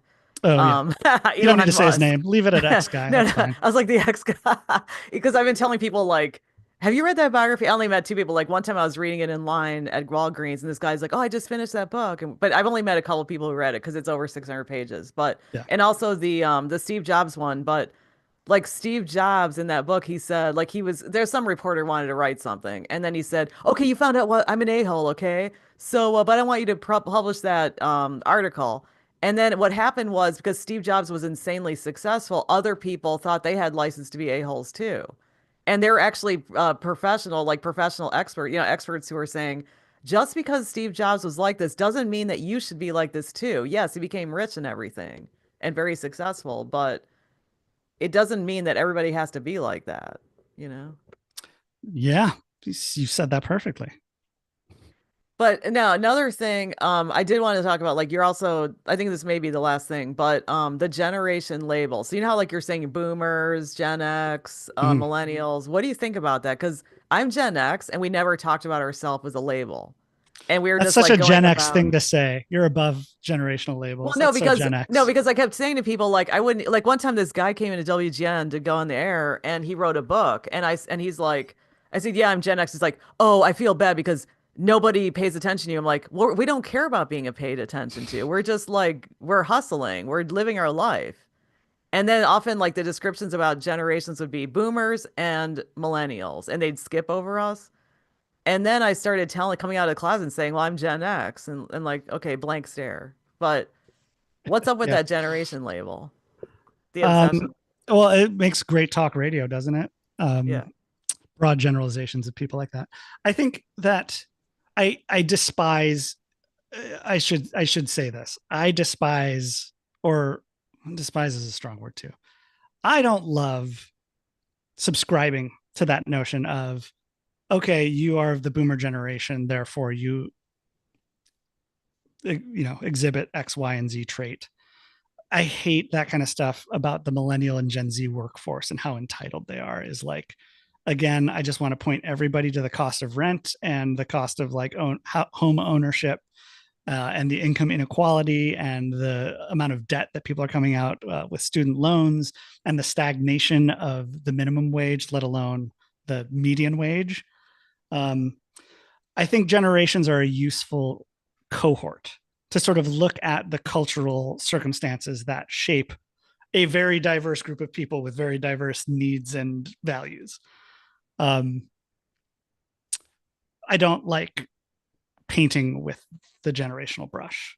I think the generation is useful for sort of meta analysis of um, the unique challenges that I faced as an elder millennial. That is not unusual. Like I know many of them. I went to school with all of them. We have very different lives, very different values, very different families, but we all sort of came up with a very unique set of economic circumstances, political circumstances, social circumstances. I really have been reflecting back on the 90s and late 90s, early 2000s, where I think as a progressive person, I'm inclined to imagine the world on a sort of progressive trajectory. And it's everything's always better than it was before. But actually, like the 90s were uniquely terrible for misogyny, and like Really? I Woodstock mean, I remember the 90s. I'm just thinking. 94 or Woodstock 97, whichever, the one that was like terrible and all these women were assaulted, Girls Gone Wild. Oh Like yeah. taking this moment to reflect back, like, oh, there was a weird anti-woman thing happening Oh, as I Girls was Gone becoming Wild. an adult. Yeah. Where I just sort of like it broke my, so that's a good marker for me of how like, oh no, I think millennial men came up in this unique time of Howard Stern and Girls Gone Wild and shock jocks in general as an idea. And yeah, so I think it's a useful marker for that because it's like that was a unique social environment that I came up in. Does that mean I am entitled or lazy or whatever like pejorative you want to attach No, to the you're obviously generation? not.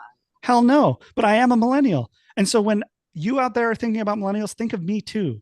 Don't think of that one user story that got planted into your head by a Fox News reporter who talked about, it's like that bullshit about kids asking for litter boxes in classes, which never happened.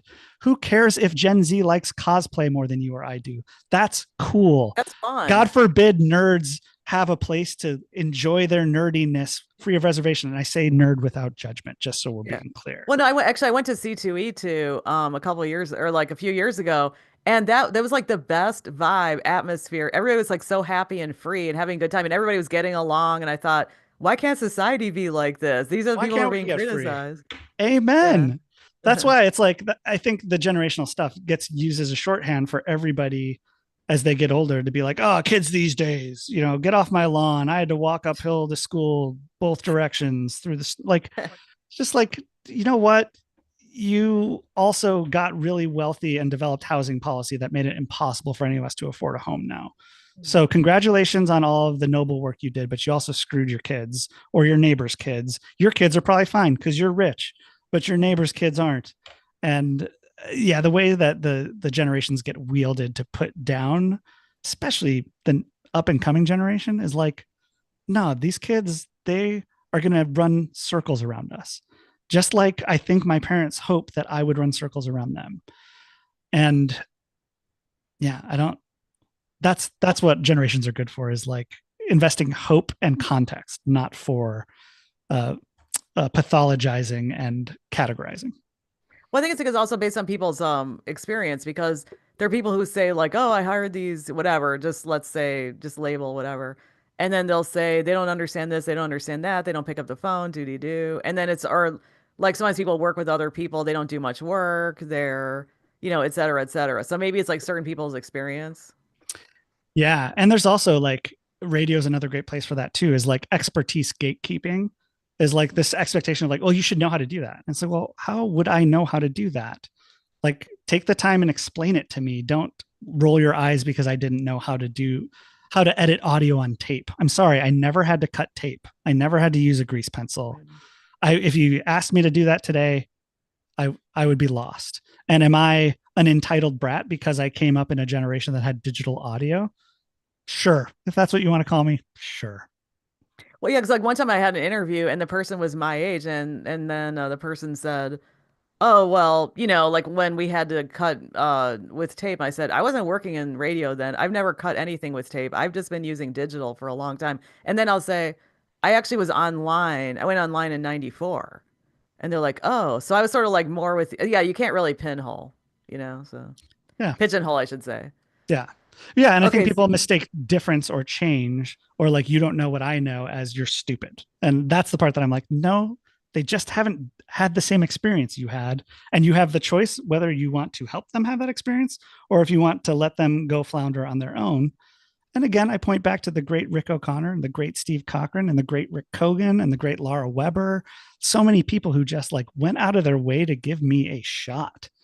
And yeah, any success that you want to attach to me has to go to good damn thing. I came up around people who like were looking out for me and extending themselves for me and not just going to get what they wanted to get out of it and go hide away with their money.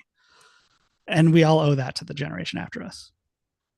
Okay, so anything else? So you said you want to do something mission based. Do you know what that means or not? It's still open.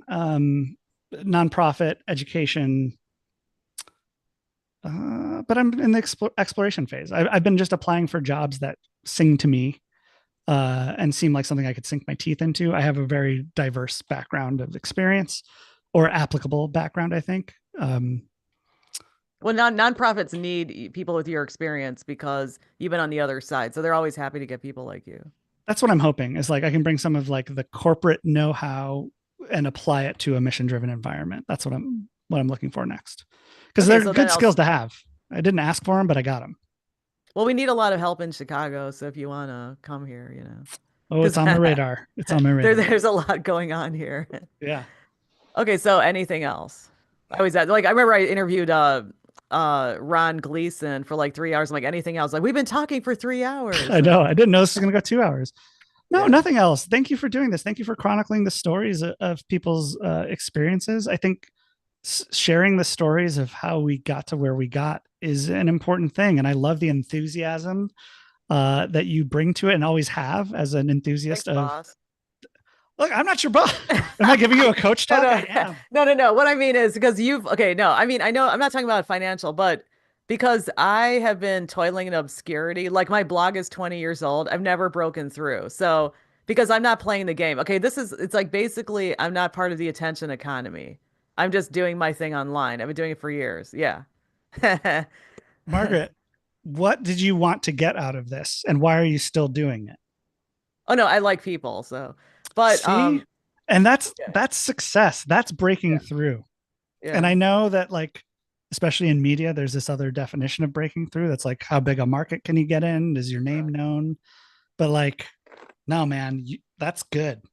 That's breaking through what you are doing. It's awesome. Thanks, Dad. You're welcome. Yeah, my dad's not around patronizing. Anymore. No, it's not patronizing. No. Whenever somebody gives me good advice, I'm like, thanks, Dad, because like I don't have dad anymore. But sorry. no, he was old, but he was like he was really into like the opposite. Like you should be successful. You should make not just money, but like you should make he was he had different values, but he was a teacher. So yeah, wow. So he went from business to teaching. See, maybe I would do some of that too. That's on my radar too. And I don't mean to denigrate the great work that skilled lifelong teachers do. So there's like, I'll just drop in and moonlight mid-career. No, you can teach adults. No, you can teach adults. Like I teach adults and they don't care what you're back. All they care about is are you nice? That's it. / are you teaching me something important? I hope. Right, but it's also, are you like respecting me? But I was gonna say about my dad, you were saying about how there's that saying about if you're a liberal, like you're liberal when you're young, actually my parents were not like that at all. They were like super liberal until they died. That's So it great. just it Good for just them. yeah, so it just goes against the stereotype. And actually all their friends were similar. So Yeah, I also grew up in Evanston, which is not typical. So that's true. That's true. My parents are very non-political. So a lot of my influences come from the communities that I um, have been in. And so that's also what I'm thinking about is like, that's why it's important for me to think about orienting my career in a community that has values that will challenge me and push me so that I don't stagnate, so I don't recede as I get older. I want to, yeah, there's a beautiful Wilco song, one of my favorites called Side with the Seeds. Um, yeah, when the mysteries you believe in aren't dreamed enough to be true, some side with the leaves, some side with the seeds. And that's been like a really instructional lyric for me, and thought and aesthetic is um I've had my 40 years here. I Happy Path will have another 40. um my gain can't come at the expense of what comes next. Like this project is bigger than any of us, and if you can side with the leaves or you can side with the seeds, but the leaves will wither and fall off the tree. The seeds are the things that are going to turn into fruit and flowers. And to me, that's where we should invest our time and energy. well, I was gonna say about my parents. They weren't like necessarily political, but they were very. They were always like evolving in acceptance of people. Like they weren't stuck. Open-hearted, Yeah, open-minded. they're Yeah. open. Yeah, they're Yeah. open. It's like because That's I spent a great. ton of time with them. Yeah, the That's a last years of miracle. their lives. I know the last years of their lives, I spent a lot of time with them, and I was like, dang, man, they're not. They didn't become brittle at all. So that's rare. So That's such a great role modeling to have had in your life. And I think that's all I aspire to. that's good. Okay, well, Yeah. my mom would approve. She's not here either, but my mom would Sorry. approve of all this. That's great. No, I'm I mean sure they would approve of they everything you're were doing. old. Yeah. Good.